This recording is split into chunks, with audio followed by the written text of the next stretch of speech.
Hi everyone, Mike Winfield from Maptek in Sydney. Just want to go through how to develop your dip and dip directions for a triangulation. You can use the triangulation surface and slope function. You can set up yourself a dip legend. You can create yourself a pattern which will dump out your triangles.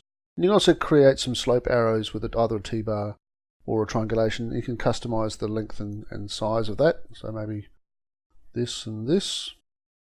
And then you can also save it out to a layer, and then you can do some more features with it. So I'll go dip direction. And I'll dump that surface out. That creates your layer. So I'll just get rid of my triangulation now. And you'll notice if I was to select my triangles, it's got the triangles group. And if I select my arrows, it's got the arrows group. So I can label my arrows. I can select my label point sequence, and I can use a templated attribute to label up point 1s to 2 for your dip and 3 to 4 for your dip direction. So we'll hover over this section through there. And that's found under Design, Templated Attributes, and Edit Your Templated Attributes. We've got an example here using the bearing and using the gradient.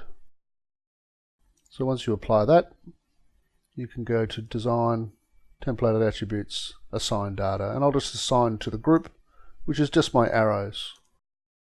Okay, I'll run my application, and now I've got my dip and dip direction. I can then label that up with my Analyze Label, Advanced Object Label, and put it out to text. I can set up myself a standard spec file here, which is just going to label my dip and dip direction. Got my features out through here. So I might just say dip and dip direction text as a layer. I can put them in the center, wherever I want to put it. And the features I've selected are my templated attributes for dip and dip direction. I'll just apply that to my group, which is just my arrows group.